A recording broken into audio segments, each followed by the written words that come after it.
আশরাফুল মাকলুকাত হিসাবে আল্লাহ দুনিয়াতে পাঠিয়েছেন আমাদেরকে আল্লাহর ইবাদত করার জন্য, আর আমাদেরকে করেছেন আল্লাহ মহা সম্মানিত এবং সর্বশ্রেষ্ঠ জাতি আশরাফুল মাকলুকাত। বলি সুবহানাল্লাহ।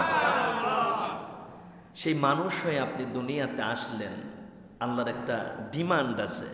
ডিমান্ড কি? ওমা খালাকুতুল জিন্না ওয়াল ইনসা ইল্লা লিয়াবুদুন। আমি আল্লাহ মানব জাতি আর জিন জাতিকে এই পৃথিবীতে সৃষ্টি করেছি একমাত্র, কেবলমাত্র, শুধুমাত্র আমি আল্লাহর ইবাদত করার জন্য। আওয়াজ দিয়ে বলেন, ইবাদত হবে কার? আল্লাহর ইবাদত হবে। আমরা খুব গুরুত্বপূর্ণ একটি বিষয়ে কথা বলবো, যদি আপনাদের মনোযোগ থাকে, কারণ শ্রোতার মনোযোগ যত বেশি ভালো থাকে বক্তার বক্তব্য তত বেশি প্রস্ফুটিত হয়, কোরআন ও হাদিসের দালিলিক উপস্থাপনী হয়। এখন ছেলে চাইয়া থেকে একদিক, দৌড়ায় আর একদিক, বাবাই খুব গভীরভাবে চিন্তিত থাকে, আহার আমার সন্তানটার কি হইল, নাকি অ্যাবনর্মাল হইল, নাকি চোখের সমস্যা আছে, নাকি পাটা বাক্যে গেছে। ঠিক মুসল্লিরা, শ্রোতারা কোরআনের কথা নেওয়ার সময় কেউ যদি চাইয়া থাকে একদিক, তাকায় আর একদিক, কথা কয় অন্যদিকে, তাহলে হুজুরে চিন্তা করে যে এইটার হয়তো বাতের বিরাম আছে, নতুবা চোখের সমস্যা আছে, নতুবা পিছন দিয়ে শয়তানে খুসাখুসি করতেছে। শয়তান যেন আপনাকে খুসাইতে না পারে, কারণ ঘর কার? সবাই বলেন না। আল্লাহর ঘরের ভিতরে আসার পরেও যদি শয়তানে খুসাখুসি করে, চিন্তা করবেন যে আপনি শয়তানের বন্ধু হয়ে গেছেন। এ কথা আল্লাহর, এ কথা কার? ওমান ইয়াশু আন যিকরির রাহমানি নুকাইয়্যিদ লাহু শাইতানান ফাহুয়া লাহু করিন। আল্লাহ রাব্বুল আলামিন বললেন, দুনিয়ার বান্দা বান্দিরা তোমরা শুনে নাও, আমি আল্লাহর জিকির থেকে যদি তোমাদের মুখটা ঘুরে যায়, আমি আল্লাহর কোরআন থেকে যদি তোমরা দূরে সরে চলে যাও, তাহলে জেনে রেখো বাস্তবিক পক্ষেই তোমাদের ধরছে শয়তানে। কিসে? সূরার নাম সূরা যুখরুফ 36 নম্বর আয়াতের ভিতরে আল্লাহ রাব্বুল আলামিন দারুণ করে জানালেন, কোরআনের মাহফিল থেকে, কোরআনের অবস্থান থেকে যারা সরে দাঁড়ায়, কোরআন থেকে যারা মুখ ফিরায়া নেয়, ওদের ধরছে শয়তানে। শুধু শয়তান ধরে নাই, শয়তান ওদের বন্ধু হয়ে যায়। একবার বলেন না নাউযু বিল্লাহ। আল্লাহ আয়াতের শেষ অংশে বললেন, ফাহুয়া লাহু করিন। শয়তান শুধু ওদের বন্ধুই হয় না, শয়তান ওদের অভিভাবক হয়ে যায়, শয়তান ওদের গাইডলাইন হয়ে যায়। শয়তান পিছনের দিক দিয়ে খুসায় আর বলে, আল্লাহর জিকিরের কাছে যাওয়ার দরকার নাই। আজকের জুমার নামাজের নাম হলো আল্লাহর জিকির। না হয় নাই, জোরে বলেন। আজকের জুমার নামাজ কার জিকির?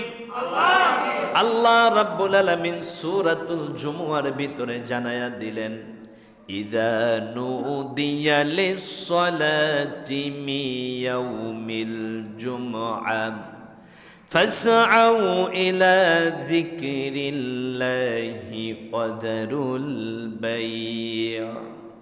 যখন তোমাদেরকে আমি আল্লাহর জিকিরের দিকে ডাকা হয় জুমার দিনে, আজকে কিসের দিন? অনেক সময় আমরা বলি আজকে শুক্রবার, এইটা বলা নাজায়েজ, হারাম, এমন কথা আমি বলবো না। তবে আপনি যখন বলবেন জুমাবার, জুমার দিন, তখন শুক্রবার বলার চাইতে জুমার দিন বললে বরকত বেশি হয়। কারণ জিম মিম আইন গোলতা 4টা হরফ দিয়ে আল্লাহ রাব্বুল আলামিন জুমার লফজান করেছেন। কেউ যদি একবার বলে জুমআ, আল্লাহ রাব্বুল আলামিন তার আমল নামায় সঙ্গে সঙ্গে 40টা নেকি দিয়ে দেয়। তাহলে শুক্রবার বলবেন না, জুমার বার বলবেন। জুমা জুমাবার বলবেন, এতে বরকত বেশি পেয়ে যাবেন। তাহলে আজকের জুমার নামাজের জিকির থেকে এখনো যারা দূরে, কেউ বা বাড়ির মধ্যে সময়টা গল্প গুজবে আড্ডায় কাটিয়ে দিচ্ছে, কেউ বা রান্না বাড়া নিয়ে ব্যস্ত, কেউ বা আবার বন্ধু বান্ধবের সাথে কোথায় মেলা করেছে, কেউ বা আবার হসপিটালে আছে, কেউ বা আবার হাজারো কষ্ট দুঃখ যন্ত্রণা বেদনায় আছে, তাদের চাইতে আল্লাহ আমাদেরকে এখনো অনেক ভালো রেখে তার ঘরে তার মেহমান করে নিয়ে এসেছেন। বলেন না আলহামদুলিল্লাহ।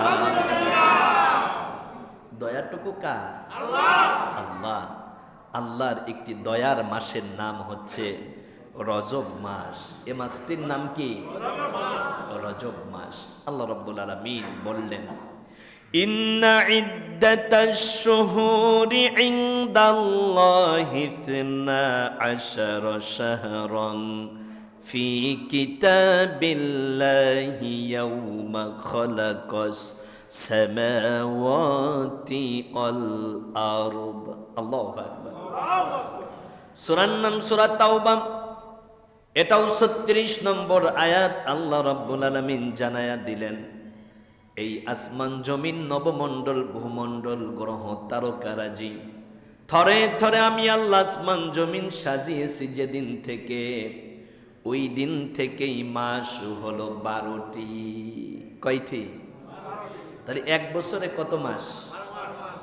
এক বছরে 12 মাস। এই 12 মাস তো সৃষ্টির শুরু থেকেই ছিল, কিন্তু আল্লাহ রাব্বুল আলামিন জানায়া দিলেন, দুনিয়ার মানুষেরা তোমরা শুনে নাও, মিনহা আরবাআতু হুরুম। এই 12 মাসের ভিতরে 4টি মাস হলো সম্মানিত মাস। 12 মাসের ভিতরে 4টি মাস কি? সম্মানিত মাস। এই দরজাটা লাগিয়ে দাও, কারণ মসজিদগুলো কাছাকাছি হওয়ার কারণে অন্য মসজিদের লাউড স্পিকার এসে আমাদেরকে হিট করে। হ্যাঁ, এই তো মাশাআল্লাহ, খুব গুরুত্বপূর্ণ একটি সাবজেক্ট আমরা কথা বলতেছি। সমস্যার একটু জবাব দেন তো, এই মাসের নাম কি? মা বোন খুব মনোযোগ দিয়ে আজকের জমার কথাগুলো নেন। রজব মাস যখনই আসতো, আল্লাহ রসুল সাহাবীদেরকে একটি দোয়া পড়াতেন, তিলাওয়াত করে সাহাবীদেরকে একটি দোয়া শিক্ষা দিতেন। ঠিক আমিও আপনাদেরকে একটি দোয়া শিখাচ্ছি, রসুলের শেখানো দোয়া। বলুন, আল্লাহুম্মা বারিক লানা ফি রজাবা ওয়া শাবান ওয়া বাল্লিগনা রমাদান। সম্মানিতা মা বোন, এই দোয়াটা আপনারা বেশি বেশি তিলাওয়াত করবেন। আর আজ রজব মাসের 5 তারিখ, ঠিক শাবান মাস শেষ হওয়ার আগ পর্যন্ত আপনারা বেশি বেশি এই দোয়া তিলাওয়াত করবেন। বাড়িতে মা বোন সহ আপনার সন্তানদেরকে তালিম দিবেন। পারবেন না ইনশাআল্লাহ? কারণ যদি এই দোয়াটা বেশি বেশি তিলাওয়াত করেন, আল্লাহ রজব এবং শাবানের পূর্ণ রহমত দিয়ে আমাদেরকে ধন্য করবেন, আর ওই পূর্ণ বরকতটা আল্লাহ রমজান পর্যন্ত ইস্তেকামাত করে দেবেন। সুবহানাল্লাহ। আজ সেই মাহে রজবের প্রথম জুমা। আল্লাহ রসুল সাল্লাল্লাহু আলাইহি ওয়াসাল্লাম হাদিসে মুবারকের ভিতরে বললেন, আশারা শাহরাম মিনহা আরবাআতু হুরুমুন যুলকআদা। 4টি মহা সম্মানিত মাস। একটি হচ্ছে যিলকদ, একটি কি? যুলহজ্জা মানে জিলহাজ। যিলকদ, জিলহাজ। বলেন না, যিলকদ জিলহাজ। কয়টা গেল? 2টা। তৃতীয় নম্বর হলো আল মুহাররম, তার মানে একসাথে 3 মাস। যিলকদ, জিলহাজ, মুহাররম। যিলকদ, জিলহাজ, মুহাররম। বাকি থাকলো কয়টা? আল্লাহর রসুল বললেন, দুনিয়ার উম্মত উম্মতিরা তোমরা শোনো, ও রজব মুদাররম। আর আল্লাহ রাব্বুল আলামিন তোমাদের জন্য মাহে রজবটাকে সম্মানিত করে দিয়েছেন। বলেন না মারহাবা। এই যে আজকে মাহে রজবের প্রথম জুমা, সম্মানিত মাস, এই মাসকে সম্মান করার দরকার ছিল, কিন্তু রমজান আগমন দেয় রজব থেকে। আর আমাদেরকে রজব মাস অনেক কিছুই শিক্ষা দিতে আসে, কিন্তু আমরা রজব থেকে শিক্ষা গ্রহণ করি না। কারণ রজব মাসে মানুষ গুনাহ কমায়া দেবে, রজব মাস থেকেই মানুষ রমজানের প্রস্তুতি গ্রহণ করবে। কিন্তু দেখা যায় আমার সামাজিকতায় রজব মাস কোথায়, শাবান মাস কোথায়, রমজান মাস কোথায়? এই মহা সম্মানিত মাসগুলোর প্রতি আমাদের সম্মান নাই, শ্রদ্ধা নাই, ভক্তি নাই, ভালোবাসা নাই, যার কারণে আজকে কপাল পোড়া মুসলিম জাতির উপরে হাজারো দুর্ভোগ এবং দুর্দশা। বলবেন হুজুর কিভাবে? তাকায় দেখেন, আপনার মেয়েটা আপনার কথা শোনে না, আপনার ছেলেটা আপনাকে মূল্যায়ন করে না, আপনার ঘরের বউ আপনাকে দামি দেয় না। কেন জানি মনে হয় আপনার ঘরটার মধ্যে শান্তি বলতে কিচ্ছু নাই। ঘরের ভিতরে যদি শান্তি পেতে চান, তাহলে প্রথমত আপনাকে যে কাজ করতে হবে, সেই কাজ হলো আল্লাহর কোরআনের তিলাওয়াত ঘরের মধ্যে চালু করতে হবে। আর দ্বিতীয়ত আল্লাহ রব্বুল আলামিনের নির্দেশিত পথ মোতাবেক আমাদেরকে চলতে হবে। এই 4 মাস সম্মানিত করেছেন কে? আল্লাহ। আপনার ছোট ভাইকে বিয়ে দেবেন, এখন মেয়েটা দেখছেন, বিয়ের দিনক্ষণ ঠিক হয়েছে। এখন আপনি বলেন তো, ছোট ভাইকে যে মেয়েটার সাথে বিয়ে দেবেন, সম্পর্কে ওই মেয়েটা হয় আপনার ছোট ভাই বউ, কিন্তু ওই মেয়েটা সম্পর্কে আপনি আবার হয়ে যান ভাসুর। আপনি কি হন? না, আপনাদের দিকে কি বলে? ভাসুরই বলে। স্বাভাবিক ছোট ভাই বউ তারা ভাসুরকে দেখলে কিন্তু খুব বেশি একটু লজ্জা পায়, মাথার ঘুমটাটা দেয়, এরপরে কাপড়টা টেনে একেবারে কুসরে মুসরে বসে, কারণ চিন্তা করে যে স্বামীর বড় ভাই মানে খুব সম্মানের মানুষ। এজন্য দেখবেন ছোট ভাই বউ যারা থাকে এরা অনেক ক্ষেত্রে ভাসুরদেরকে অনেক সম্মান করে। কিন্তু আজ থেকে 10 বছর আগে ছোট ভাই বউ যারা, এরা ভাসুরদেরকে যতটুকু সম্মান দিত, বর্তমান যুগের মেয়েরা এসে কিসের ভাসুর আর কিসের শ্বশুর এইগুলো দেখা দেখি সময় নাই।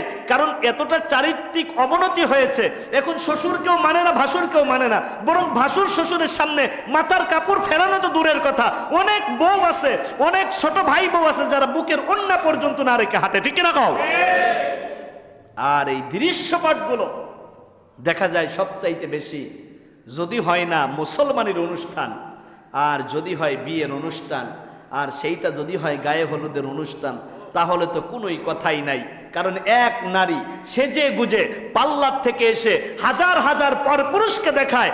আপনি শুনে নেন, স্বামী যারা, বাবা যারা, আপনার মেয়ে, আপনার স্ত্রী পাল্লার থেকে সেজে যতগুলো বেগানা পুরুষকে প্রদর্শন করবে নিজেকে, ঠিক ততগুলো গুনার একটা অংশ আপনি স্বামী, আপনি বাবা, আপনি বড় ভাই হিসেবে আপনার আমল নামায় যাবে। কিয়ামতের ময়দানে জাহান্নামে যাওয়ার এইটাই সবচাইতে বড় কারণ হবে, কেউ ঠেকাতে পারবে না। সমাজ কোথায় চলে যাচ্ছে? একটি মানব সমাজ দানব সমাজে পরিণত হয়ে যাচ্ছে।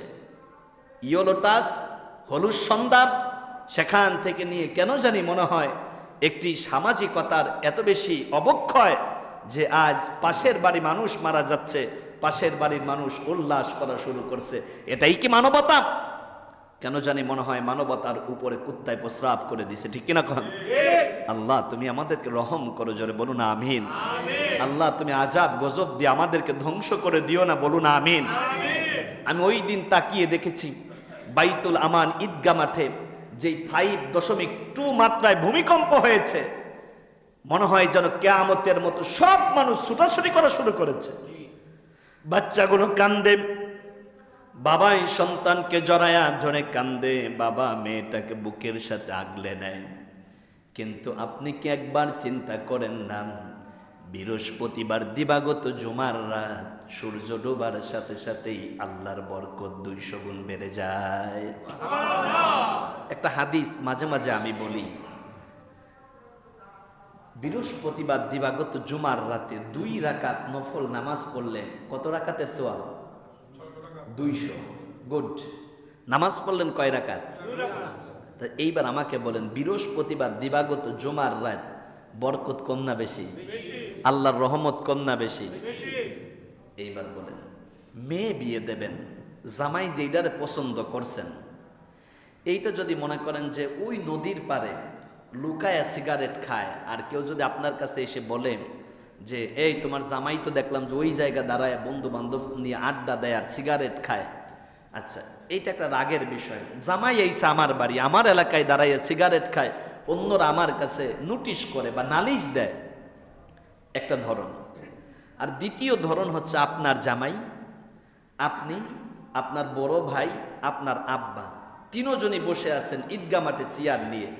জামাই বাবা মনে করেন যে সিগারেট একটা ধরাইয়া একেবারে সাহেব বাবুর মতো টানে আর ধোঁয়া ছাড়তে ছাড়তে বলে যে সালাম আলাইকুম শ্বশুর মশাই, কেমন আছেন? ও দাদা শ্বশুর দেখি এখানে আছে, কি সৌভাগ্য, চাচা শ্বশুর বইয়া আছে।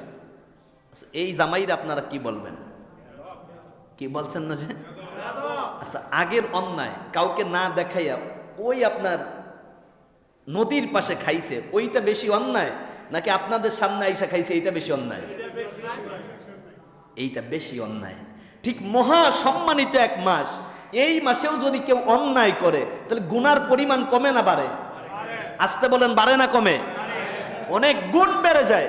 কারণ সম্মানিত মানুষ, জামাইয়ের কাছে তার বাবা সম্মানিত, তার শ্বশুর সম্মানিত, চাচা শ্বশুর সম্মানিত, স্ত্রীর বড় ভাই সম্মানিত, এদের সামনে সিগারেট খাওয়া, বিড়ি খাওয়া, এইটা যদি মহা অন্যায় হয়, রজব মাসের মতো মহা সম্মানিত মাসে, এই মাসে প্রকাশ্য অন্যায় করা, গুনাহ করা, এইটা কঠিনতম গুনাহ এবং শাস্তিযোগ্য অপরাধ, ঠিক কিনা কর? বেমালুম ভুলে যাই। কারণ হুজুরেরা ওয়াজ করবে, আমরা শুনবো, এইটাই তো আমাদের অবস্থা। কারণ হুজুরদের ওয়াজ থেকে কি শিখে বাড়ি গেলেন এইটা চিন্তার মধ্যে নেই। আমরা তো ওয়াজ করি, হাদিয়া পাই, আমাদের ওয়াজ করাটা একটা পেশার মতো হয়ে গেছে। আর সর্বশ্রেণী পেশার মানুষের ওয়াজ শোনাটা এখন নেশার মতোই হয়ে গেছে। কয় হুজুরে তো ওই 1:20 পর্যন্ত ওয়াজ করবেই, এটা কিছু বললেও শুনতে হবে, না বললেও শুনতে হবে, বরং বইয়ে থাকাটাই ভালো। কিন্তু না, একটা আলোচনা থেকে শিক্ষা নিয়ে বাড়ি গিয়ে আপনার ঘরের মধ্যে এটা অ্যাপ্লাই করা, আপনার সন্তান, আপনার স্ত্রীকে ওই বিষয়ে তাকিদ দেওয়া, তাহলেই ওয়াজের পূর্ণতা পায়। আর এই কোরআনের বরকত আপনার ঘরটাকে আল্লাহ নূর দিয়ে মুনাওয়ার করে দেন, পড়ুন আমিন। ওয়াজ করলে কি লাভ, শুনলে কি লাভ? লাভ হবে তার আমলে, আমলেও লাভ হবে না নবী প্রেম না থাকলে দিলে। এই যে ফজরের পরে আমরা নবীর মোহাব্বত নিয়ে একটু সালাত ও সালাম পড়ি, মাঝে মাঝে কেউ অনেক আবেগ নিয়ে পড়েন, আবার কেউ বা এদিকে তাকায়, কেউ বা ওদিকে তাকায়। আচ্ছা বলেন, রসুলের শানে যখন সালাত ও সালাম হয়, এইটা কি লৌকিকতার জন্য পড়ব, নাকি রসুলের মোহাব্বত কলিজার মধ্যে নিয়ে পড়ব? আজ মুসল্লি ভাইয়েরা, আসুন অন্তরটাকে মদিনাতুল মুনাওয়ারার দিকে রুজু করে দেন। আমি আমার ওয়াজের জগতের শুরুতে এক উস্তাদের ব্যাগ টানতাম। কি আমি খুব ছোট হয়ে গেলাম নাকি? ব্যাগ টানতাম, এখন তো আমার ব্যাগ অন্যরা টানে, আমি একসময় ব্যাগ টানতাম, এটা বললে কি আমি ছোট হয়ে যাব? না। মান আল্লামতানি হারফান ওয়া আনা আবদুহু, কেউ যদি আপনাকে একটা হরফ তিলাওয়াত শেখায়, একটা হরফ শিক্ষা দেয়, সে আপনার কাছে আপনার অভিভাবক হয়ে যায়। হাদিস প্রমাণ করে সে চাইলে আপনাকে বিক্রি করতে পারে। কত কঠিন কথা, জটিল কথা। আমি যার ব্যাগ টানতাম, উনি আমাকে একদিন বলল, আবু বাকার, ওয়াজের জগতে একটা ভিন্ন থিওরি আছে। থিওরিটা কি? সামিয়া আতোয়া, ওস্তাদ যে কথা বলবে সেই কথা শুনবা এবং মানবা, শুনবা এবং। এবার বলেন, আমি আপনাদের কি উস্তাদ? তাহলে আমি কোরআন হাদিস দিয়ে যেই কথা বলি, এই কথা প্রথমত আপনি শুনবেন, দ্বিতীয়ত কি করবেন? মানবেন।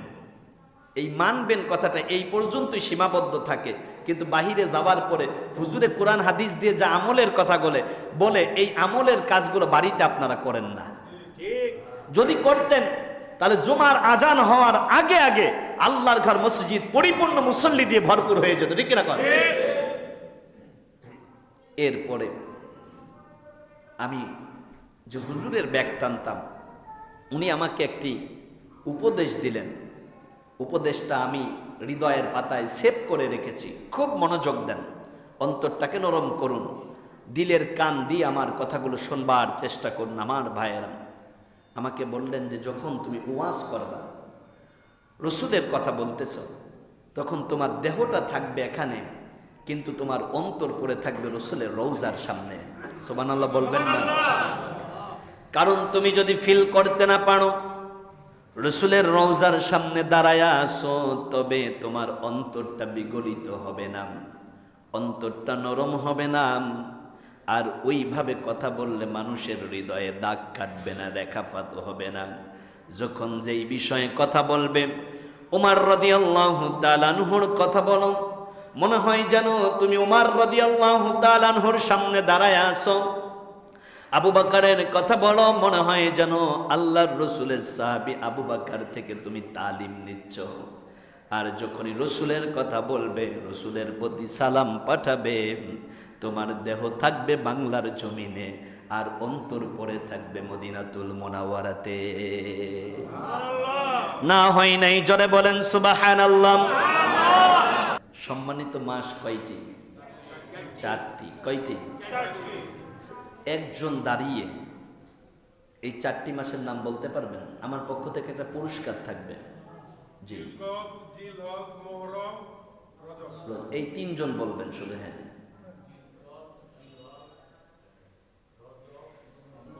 মাশাআল্লাহ। আরেকজন রজব মাস। এই 3 জনকেই আমার পক্ষ থেকে একটা পুরস্কার থাকবে। 3 জনের জন্য 3টা চাবির রিং থাকবে। কি পুরস্কারটা হয়তো কম দামি, কিন্তু এইটা কোটি টাকার চাইতে বেশি মূল্যবান, ঠিক কিনা কন? কারণ তার মানে বোঝা গেল এই ওয়াজে 3 জনের মনোযোগ ছিল 100। তারা পারছে, এইটা বড় কথা না, তারা যে মনোযোগ দিয়ে কথা শুনছে, এইটার মূল্য আমার কাছে কোটি টাকার চাইতে বেশি, ঠিক কিনা কন? আমি তো মনোযোগী শ্রোতা চাই, কারণ আপনি শুধু ওয়াজ শুনে বাড়ি চলে যাবেন, বিষয়টি এমন না। আসুন রজব মাসের গুরুত্বপূর্ণ কিছু ঘটনা বলি, আমরা ধারাবাহিকভাবে জানবার চেষ্টা করি।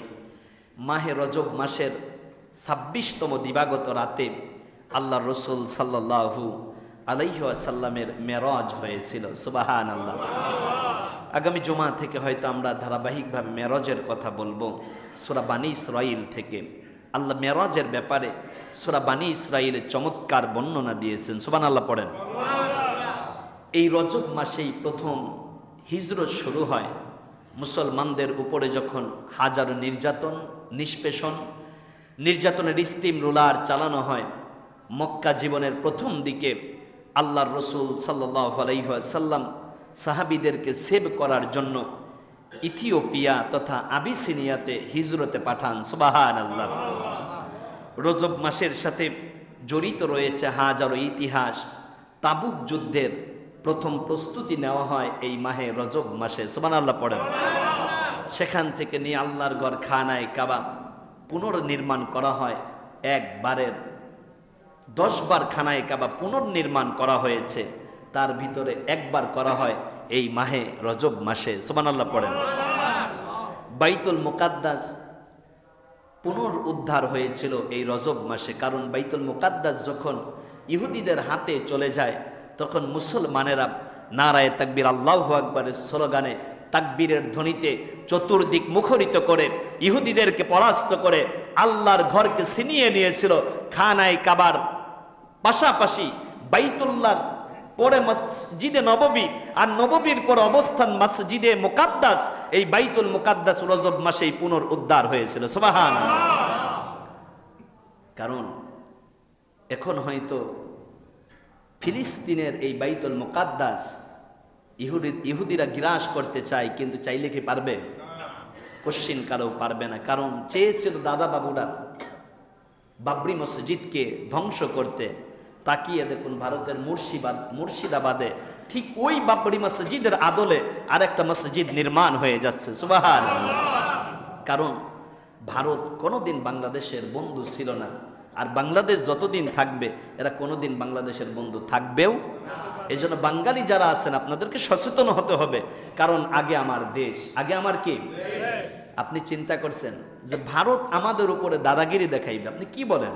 এদিকে রয়েছে 7 সিস্টার্স, অপর দিকে রয়েছে চীন, অপর দিকে আছে পাকিস্তান, অপর দিকে আছে বাংলাদেশ। পাঁচ দিক থেকে যদি ভারতের এই 7 সিস্টার্স যদি আলাদা হয়ে যায়, ভারতের এই পরাশক্তি কি আর থাকবে?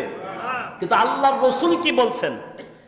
ইসাবাতান মিন উম্মতি আহরাজহুমাল্লাহু মিনান নার, ইসাবাতুন তাগজুল হিন্দান। কিয়ামতের আগে আমার উম্মতের মধ্যে দুইটা দল হবে, একটা দল হিন্দুস্তানের সাথে যুদ্ধ করবে, এই ভারত ভেঙ্গে ভেঙ্গে টুকরা টুকরা হয়ে যাবে। সুবহানাল্লাহ আসতে বললেন যে। গুজরাটের মোদি, এই মোদি কসাইকে দেখে মুসলমানের ভয় পাওয়ার কি কোনো চিন্তা আছে? না না না, আল্লাহর রাসূল আবার স্পষ্ট করে গেলেন, হারাবাল হিন্দা মিনাস চীন, সর্বপ্রথম ভারত আক্রমণ করবে চীন। চীন হয়তো এখন ওই ঘরে মুসলমানদের উপরে কিছুটা নির্যাতন করলেও, কিন্তু কিয়ামতের আগে দল বেঁধে বেঁধে চীনের এই অমুসলিমেরা কালেমা পড়ে পড়ে মুসলমান হয়ে যাবে। সুবহানাল্লাহ পড়েন। আজ তাম বিশ্ব একটি থিওরি দিয়েছে যে আগামী 50 বছর পরে এই পৃথিবীতে সবচাইতে মুসলমানদের অবস্থান শক্ত হবে এবং মুসলমানদের সংখ্যা বেশি হয়ে যাবে। মুসলমান কি ভয় পাওয়ার জাতি নাকি মুসলমান বীরের জাতি? মুসলমান তো বীরের জাতি। বীর মুসলমান ধরোয়াল কোরআন, বীর নওজওয়ান ধরোয়াল কোরআন, ফিরায়ে আনো সেই হারানো সম্মান। নারায়ে তাকবীর, নারায়ে তাকবীর। বরং হিন্দুরা যারা আছে, আমরা হিন্দুদেরকে ছোট করছি না, আল্লাহ কত চমৎকার কথা বলেছেন। وَإِنْ أَحَدٌ مِّنَ الْمُشْرِكِينَ اسْتَجَارَكَ فَأَجِرْهُ حَتَّى يَسْمَعَ كَلَامَ اللَّهِ। হিন্দুরা যখন আমাদের কাছে আসবে কোরআন শোনার জন্য, তখন আগে মুসলমানেরা নিজের দায়িত্ব নিয়ে নিজের গাড়িতে করে ওই হিন্দুকে গভীর রাতে বাড়ি পৌঁছায়া দেবে। এইটার নাম মুসলমানের ধর্ম। চিন্তা করছেন কি এক ধর্ম? ولا تسبوا الذين يدعون من دون الله فيسبوا الله عدوا بغير علم। খবরদার, তোমরা কোনোদিন হিন্দুদের দেবদেবীকে গালি দিবা না। এইবার বলেন, মুসলমানদের চাইতে এত সভ্য জাতি কি আর পৃথিবীর মধ্যে একটাও আছে? Islam is the balancer complete code of life. ভারসাম্যপূর্ণ একটি জীবন ব্যবস্থার নাম কি? সবাই বলেন না কি? ইসলাম। কারণ ইসলাম কি কারো বাবার বানানো পৈতৃক সম্পত্তি? আপনার মতো তো দিন চলবে না, ইসলাম চলবে না, বরং ইসলামের মতো আপনাকে চলতে হবে। কিন্তু যখন কোরআনের কথাগুলো আমার বিপক্ষে চলে যায়, তখন হুজুর আমার বিপক্ষে চলে যায়। কারণ হুজুরকে তো এতদিন খুব ভালোই মনে করতাম, কিন্তু হুজুর সুদের বিপক্ষে কথা কয় মানে আমারে টার্গেট কইরা কয়। বলেন দেখি, সুদের কথা কি হুজুরের বাপ দাদার বানানো কথা নাকি আল্লাহর কথা? তার হুজুরের দিকে যদি আপনি আঙ্গুল তোলেন, আঙ্গুল তুললেন কার দিকে? হুজুরের দিকে যদি আপনি নেগেটিভ কথা বলেন, নেগেটিভ কথা বললেন কারে? কারণ আল্লাহ রব্বুল আলামিন বলেছে, আহাল্লাল্লাহুল বাইয়া ওয়া হাররামার রিবা। আমি আল্লাহ সুদ হারাম করেছি, ব্যবসা হালাল করেছি। এক টাকা যে সুদ খায়, 36 বার মায়ের সাথে জিনা করার গুনাহ তার আমল নামায় লেখা হয়। একবার বলা যাবে কি নাউযুবিল্লাহ? আল্লাহর রাসূল বলেছে, ইদা যাহারা জিনা ওয়ার রিবা, যখন কোন জনপদে জিনা বেড়ে যায়, আবার যখন কোন জনপদে আপনার সুদ বেড়ে যায়, আল্লাহ রব্বুল আলামিন ওই জনপদের উপরে গজব দেয়। তসবির জানা ছিঁড়ে গেলে একটার পর একটা যেমন পড়তে থাকে, যেই এলাকায় সুদ বাড়ে, জিনা বাড়ে, ওই এলাকায় আল্লাহর গজব বেশি বেড়ে যায়। বলেন নাউযুবিল্লাহ। বলবেন হুজুর জিনা কেমন? জিনাল আইনিন নাজার, চোখের জিনা হলো দেখাম। আপনার ওয়াইফ, আমার বন্ধুগণ, আল্লাহর নবী বললেন খুব চমৎকার করে, আদ-দায়ুসু লা ইয়াদখুলুল জান্নাহ, যারা দায়ুস হবে তারা জান্নাতে যাবে না। দায়ুস মানে হলো উলঙ্গ হওয়া, দায়ুস মানে পেট পিট বের করা। দায়ুস কোনোদিন কোনো নারী হয় না, দায়ুস হয় পুরুষ। দায়ুস হয় কি? আপনার বউ পেট পিট বের করে রাস্তা দিয়ে হাঁটে, যত মানুষ আপনার ওয়াইফের দিকে তাকাবে, ওই যে মানুষ তাকানোর কারণে যতটুকু গুনাহ হলো তার একটা অংশ আপনার আমল নামায় যাবে। কি খুশি হয়েছেন? খুব কিন্তু আপনি তো সাজায়া গুজায়া এটারে প্রদর্শনী করেন। বউ প্রদর্শন করার জিনিস? আপনার বউ প্রদর্শিত হবে আপনার কাছে। আপনার বউ ড্যান্স করার দরকার হলে করবে আপনার সামনে।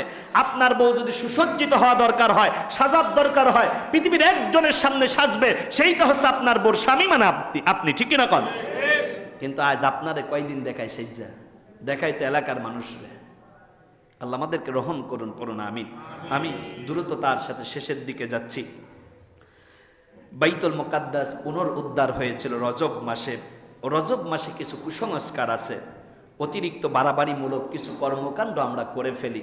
রজব মাসে হ্যান করতে হবে, ত্যান করতে হবে, কিন্তু খোঁজ নিয়ে দেখেন ইসলামের সাথে তার কোনো সম্পর্ক নাই। ইসলাম যেটা শরঈ বিধান যেটা সাপোর্ট করে, রজব মাসে সেইটাই করব।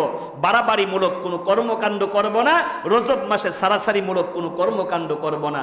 কারণ খৈরুল উমুর আওসাতুয়া, আমরা মধ্যম পন্থায় থাকবো। কোন পন্থায়? মুরব্বীরা বলতেন বেশি বাড়তে নাই তাহলে ঝরে ভেঙে যায়, আর বেশি খাটো হইতে নাই ছাগলে মুড়ে খায়। এজন্য আমরা অনেক বেশি জানি, আমি অনেক বড় হুজুর, আমি অনেক বড় বক্তা, এই চিন্তা যেই দিন আমার মাথার মধ্যে আসবে ওই দিন থেকে আমার পিছনে নামাজ পড়া হারাম। কি সবাই বলেন না কি? ইমাম সাহেবের অন্তরে যদি অহংকার থাকে, ইমামের পিছনে যদি নামাজ পড়া হারাম হয়, তাহলে কোনো মুসল্লি যদি মনে করেন যে মসজিদের একজন পরিচালনা পর্ষদের সদস্য, তার ভিতরে যদি অহংকার থাকে, ইমামের অহংকার থাকলে তার চাকরি চলে যায়। যদি মসজিদের কোনো কমিটি হোক, মুসল্লি হোক, তাদের ভিতরে যদি অহংকার থাকে, এইবার শরঈ বিধানের দিকে তাকাইলে তো তার ওই পদই চলে যাওয়ার কথা। ঠিক না? কিন্তু আমাদের অন্তরটা বলছে অহংকার দিয়ে। কি দিয়ে? অহংকার দিয়ে। এবার খাজা মঈনুদ্দিন চিশতি রহমাতুল্লাহ আলাইহের ওফাত দিবস উপলক্ষে আমরা খাজার গান গাই। কিসের গান গাই? খাজার গান গাই। কেউ আবার ভিন্ন দিকে নিয়েন না, কেউ ভিন্ন দিকে নিয়েন না প্লিজ, আমি আপনাদেরকে বলছি। কারণ এই যে খাজার গানের নাম কইরা যে ওরসে নারী পুরুষ নাচানো হয়, শরীয়ত মারাফাতের গান গাওয়া হয়, এইটা শরীয়ত কোনোদিন অনুমোদন দেয়? আপনার স্ত্রীরা পারবেন নাচাইতে? তাহলে আপনি যে অন্য মহিলার নাচ দেখেন, গান শোনেন, শরীয়ত মারাফাতের পালা শোনেন, চার দোকানে বসে আপনার লজ্জা করেন, আপনি কি বেহায়া হয়ে গেলেন নাকি? সভ্য মানুষ চার দোকানে বসে শরীয়ত মারাফাতের পালা দেখা আর অন্য নারীর অশ্লীল অঙ্গভঙ্গি একজন ইমানদার মুসলমান কোনোদিন দেখতে পারে না। ঠিক কিনা কন?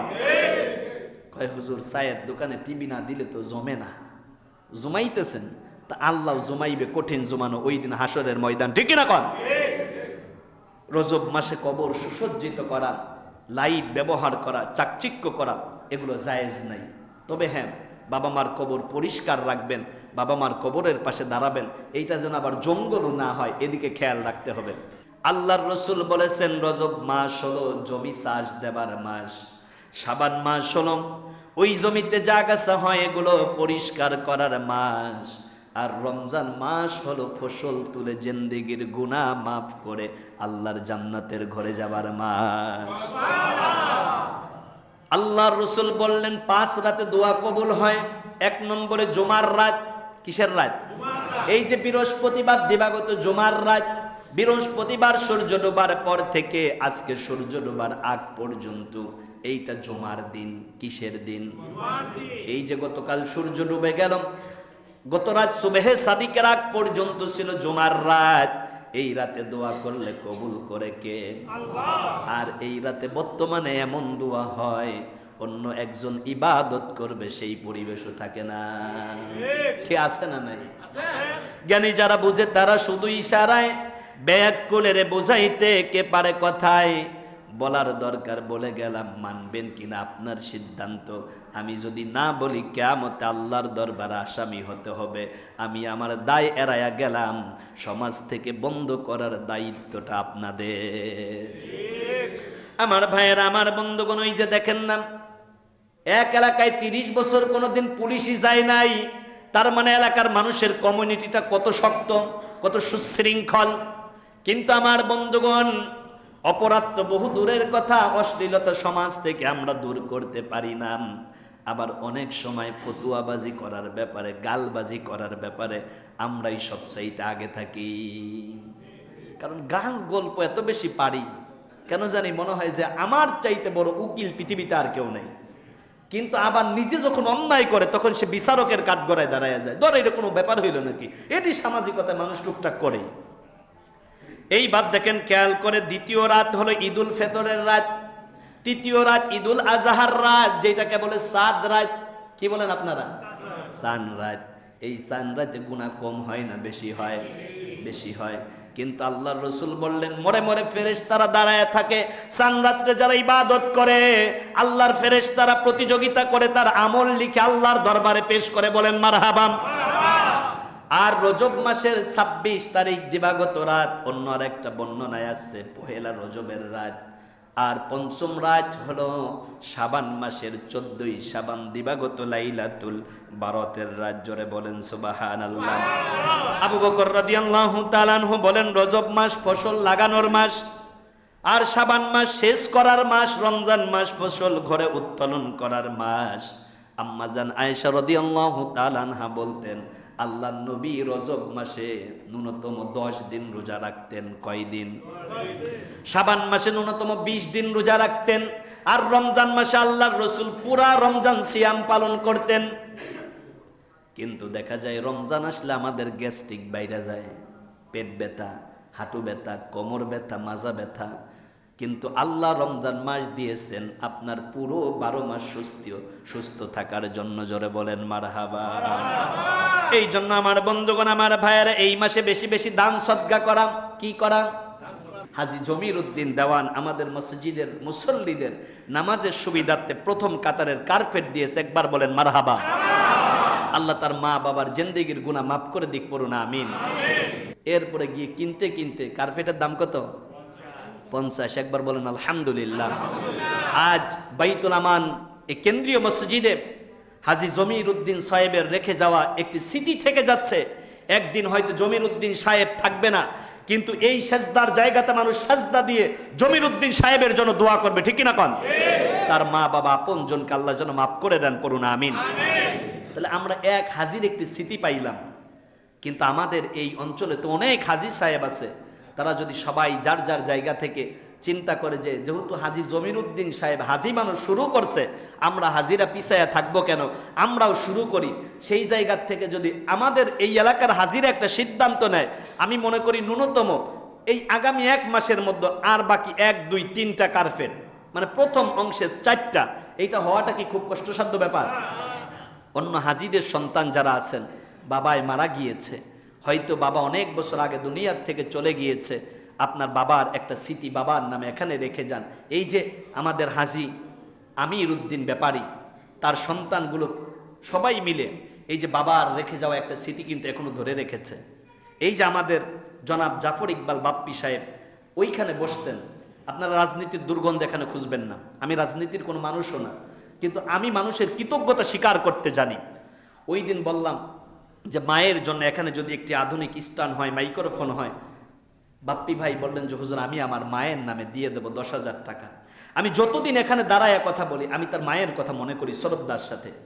কবরস্থানে গেলে আমি তার মায়ের জন্য দোয়া করি। আমি এখানে দলকে প্রায়োরিটি দেই না, ব্যক্তিকে প্রায়োরিটি দেই। এই পঞ্চায়েত থেকে যারা অন্ধকার কবর, আল্লাহ যেন তাদেরকে মাফ করে দেন, পড়ুন আমিন। আমি আশা করব অন্যান্য হাজী সাহেবের সন্তান যারা আছেন, বাবার স্মৃতিটা এই শীতেই অন্তত যেন একটু হলেও থাকে, ইনশাআল্লাহ। একেবারে শেষ প্রান্তে আমরা চলে এসেছি। এই মাসে আমরা বেশি বেশি আস্তাগফিরুল্লাহ পড়ব, পড়ুন আস্তাগফিরুল্লাহ রব্বি মিন কুল্লি যামবি ওয়া আতুবু ইলাইহি লা হাওলা ওয়ালা কুওয়াতা ইল্লা বিল্লাহিল আলিয়্যুল আযীম। এই মাসে গুনাহ থেকে বেঁচে থাকবেন, বেশি বেশি নফল নামাজ পড়বেন এবং আল্লাহর কোরআন তিলাওয়াত করবেন। একটি গুরুত্বপূর্ণ হাদিস দিয়ে আজকের কথা শেষ করছি। আল্লাহ রসুল বলেছেন, কথা কি খতিব সাহেবের না রসুলের? বিশ্বাস হয় কি? 99%, 100%। আল্লাহ রসুল বললেন, ইন্না আযমুন নিকাহি বারাকাম, ওই বিয়ের ভিতরে সবচাইতে বেশি বারাকাত। সুবহানাল্লাহ পড়েন। কে এবার মনে চায় না কোন বিয়ে? আল্লাহর রসুল বললেন, আইসারুহু মুনাম, যেই বিয়ের ভিতরে খরচ হয় কম। খরচ হয় যেই বিয়েতে খরচ কম, ওই বিয়েতে বরকত বেশি। স্লোগান দেন, যেই বিয়েতে খরচ কম ওই বিয়েতে, যেই বিয়েতে খরচ কম ওই বিয়েতে। আবার বলেন, যেই বিয়েতে খরচ কম ওই বিয়েতে। আমরা বিবাহে খরচ কম করি না বেশি করি? যত বেশি হয় তত বরকত কমে যায়, আর কম খরচ করলে সেই বিয়েতে বরকত বাড়ায়া দেয়। রসুলের কথা জোরে বলেন মারহাবা। আমরা বিবাহ করতে গেলে যেই ভুলগুলো করি, শরীয়তের পরিপন্থী কাজ করি বাদ্যযন্ত্র দিয়ে। বাদ্যযন্ত্র হলো দাজ্জালের আগমনী বার্তা। কার আগমনী বার্তা? দাজ্জালের। কিন্তু আমাদের বিবাহের অনুষ্ঠান, সুন্নতে খাতনার অনুষ্ঠানে সেই বাদ্যযন্ত্র কম না বেশি? এমন ভাবে বাজতে থাকে, জমিনটা লাফাইতে থাকে, আর অসুস্থ মুরব্বীরা বলে ওই বাড়ির উপরে ঠাটা পড়ুক, নাইলে গজব পড়ুক। এইবার দেখেন উকিল নিযুক্ত করা হয়, খুব গুরুত্বপূর্ণ একটি বিষয়। আপনার মেয়ের বিয়ে দেবেন আপনি। লা নিকাহা ইল্লা বিওয়ালিয়া বাতিলাম, ওলি ছাড়া বিয়ে বাতিল। আপনার মেয়ের বিয়ে দেবেন আপনি, সবচাইতে বড় ওলি মানে অভিভাবক। কিন্তু আমরা অভিভাবক বানায়া দেই অমুক এলাকার সান মিয়ারে, সামদু সাহেব রে, অমুক রে উকিল বাবা বানাইয়া আপনার মেয়ের বিয়ে দেন। শরীয়তে উকিল বাবা বলতে কিচ্ছু নাই, কিচ্ছু নাই। উকিল যিনি হইবে তিনি মেয়ের বাবা। কে হবে? কথা বলছেন না? কার বাবা?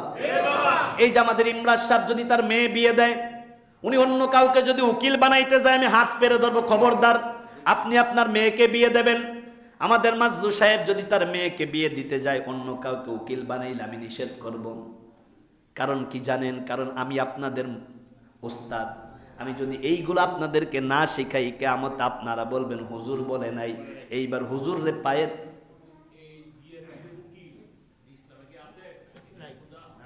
না,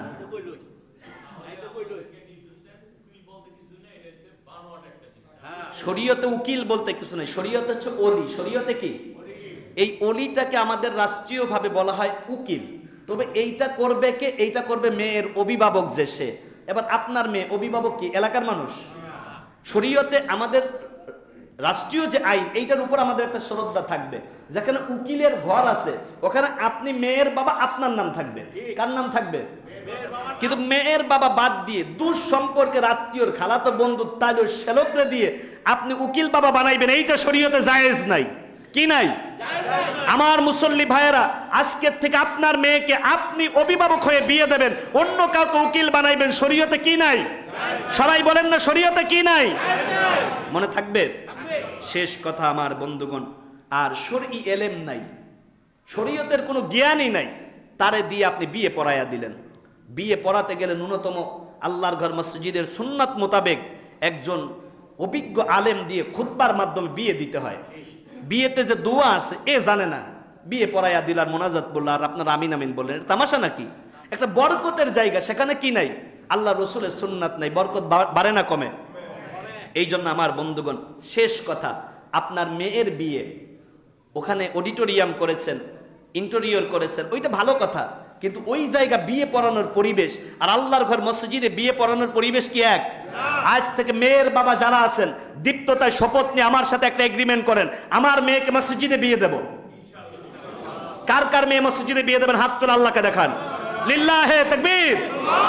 আল্লাহ তুমি কবুল করো। আমার আজকের ওয়াজ সার্থক যে অন্তত আপনারা কমিটমেন্ট করেছেন আমাদের মেয়ে বিয়ে দেব মসজিদে।